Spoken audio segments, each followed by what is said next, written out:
Genesis chapter 37, verses 5 through 11 reads, Now Joseph had a dream, and when he told it to his brothers, they hated him even more.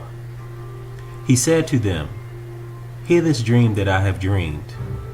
Behold, we were binding sheaves in the field, and behold, my sheaf arose and stood upright. And behold, your sheaves gathered around it and bowed down to my sheaf.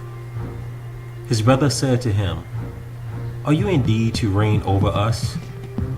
Or are you indeed to rule over us? So they hated him even more, for his dreams and for his words.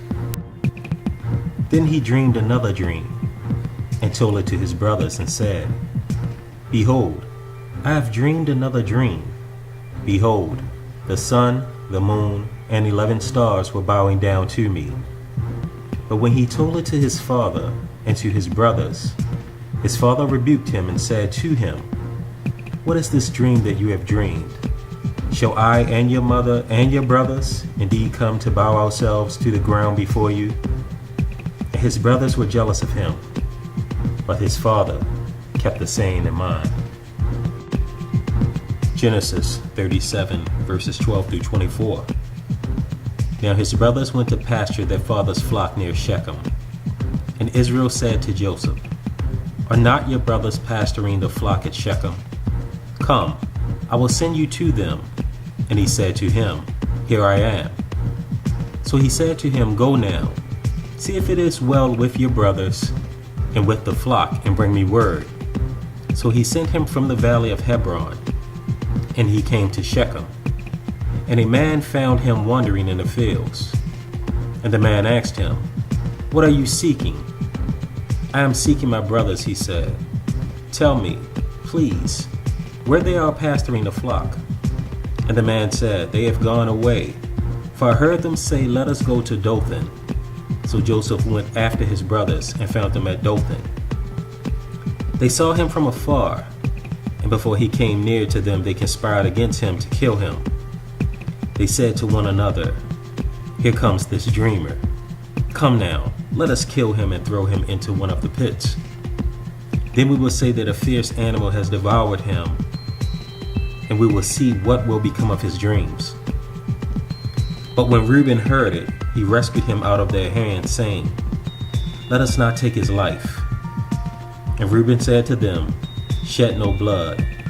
Throw him into this pit here in the wilderness, but do not lay hand on him, that he might rescue him out of their hand to restore him to his father.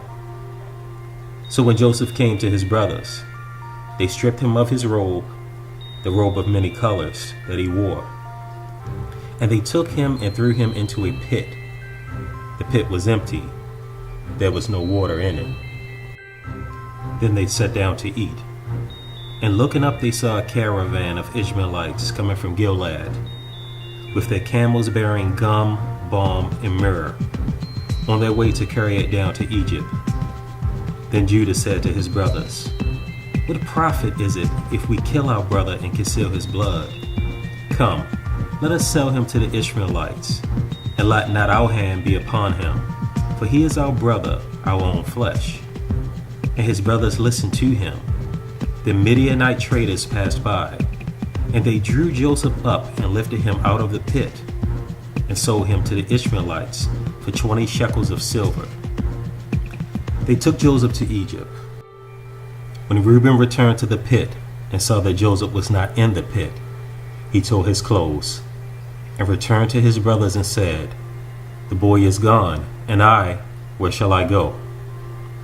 Then they took Joseph's robe and slaughtered a goat and dipped the robe in the blood. And they sent the robe of many colors and brought it to their father and said, This we have found.